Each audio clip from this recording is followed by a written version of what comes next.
Voilà, allez, la suite.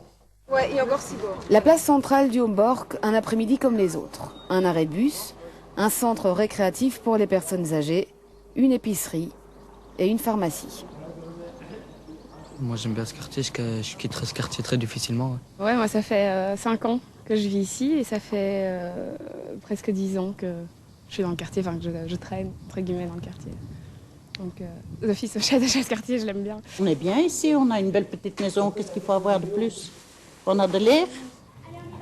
Perdue sur les hauteurs de Uccle, à la lisière de la région bruxelloise, elle paraît hors du temps, la cité du Homborg.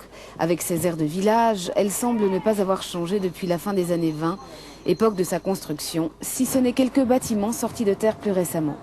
Et pourtant, entre conflits de génération, parcours sociaux parfois difficiles, faiblesse des services de proximité, balade dans un quartier dont les habitants sont pleins d'attentes. Cette maison, c'est une ancienne épicerie, c'était un grand magasin qui marchait à l'époque. Et donc moi-même, je suis ici depuis 13 ans et je retrouvé ici, ça fonctionnait très bien. Et voilà, la maison est occupée depuis 6 ans. Il y a pratiquement plus de commerce de proximité dans le quartier. Très peu de possibilités. On doit se déplacer jusqu'à Place du Québec pour avoir, à part les commerces ici au coin, au rond-point, il y a que... Il y a quoi? Il y a une épicerie au coin et 2 pharmacies. C'est pour le quartier, et si on veut boucherie, petit Deleuze et librairie, c'est jusqu'à la Place de Québec. Et tout ce petit monde nous emmène jusqu'ici, à la Plaine, l'un des seuls endroits où les jeunes du quartier peuvent se retrouver. Ce qui manque, c'est une infrastructure, c'est-à-dire que manque de communication entre les âgés, les moyens, les jeunes. Mais disons qu'on a trop renfermé le quartier. C'est-à-dire qu'il y a eu pas mal de problèmes, ça, on nie pas les faits, quoi. Mais je trouve qu'il devrait plus s'ouvrir. On a tous eu 15 ans, on a tous fait des conneries, mais je veux dire, c'est pas à grande échelle, quoi. Par rapport, vraiment, moi j'ai commencé, donc ça fait presque 10 ans que je suis dans le quartier, et au début, c'était d'autres conneries. Maintenant, sincèrement, ils sont inoffensifs, quoi. Ça va, c'est pas. Non, maintenant, c'est en train de se calmer, mais la plupart du temps, la plupart des conflits, c'est racisme. Racisme, en fait, c'est les vieux qui veulent faire un quartier de vieux et pas d'activité, pas de bruit, un quartier calme. Ils ont un problème avec nous, et en même temps, au même titre, on a un problème avec eux, ça c'est sûr, mais il n'y a pas de communication, et c'est... Enfin, oui, non, c'est très fort. Manque d'infrastructures et surtout cette incompréhension entre jeunes et personnes âgées. Pour y répondre, la commune d'Uccle a investi dans la prévention avec 2 éducateurs de rue. Qu'est-ce qui a changé avec Tanguy? Qu'est-ce qui était nouveau pour vous? Mais déjà, les relations avec les personnes âgées. Le fait qu'il ait su nous calmer par rapport au centre de personnes âgées, enfin le centre récréatif des personnes âgées. Avant, c'était vraiment les regards de travers, on s'en approchait pas. Quand on en approchait, c'était tout de suite, elle criait, elle voulait pas qu'on... Enfin, c'est un grand mot, mais je veux dire, elle était vraiment très méfiante avec nous. On essaie de travailler aussi sur le fait de sortir les jeunes du quartier, comme il y a des concerts, des festivals, voilà. Et pour essayer d'aider un petit peu à voir autre chose, quoi.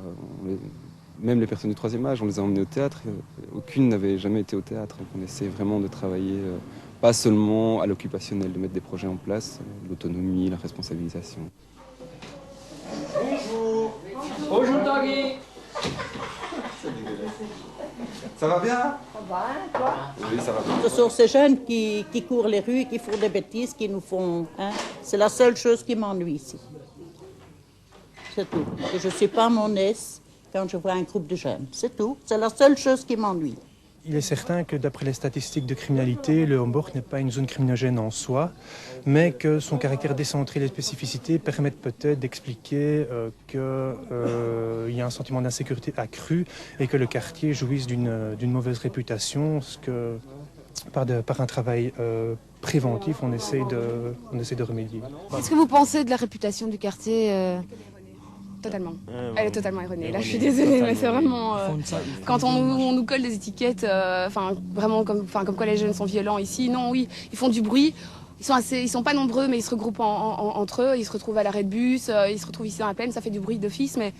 C'est un quartier assez vieux, donc qui a été créé fin des années 20 et qui a une population assez vieille qui est là depuis plusieurs années, qui a pu voir l'évolution puisque je pense qu'à partir des années 80, il y a eu beaucoup plus de mixité sociale, des populations, je dirais, immigrées ont commencé à composer le quartier, ce qui a pu créer certaines tensions. Il faut un dialogue. Moi, ce que je fais personnellement avec mes voisins belges, je fais tout pour parler à mes voisins. Je dis bonjour à tout le monde.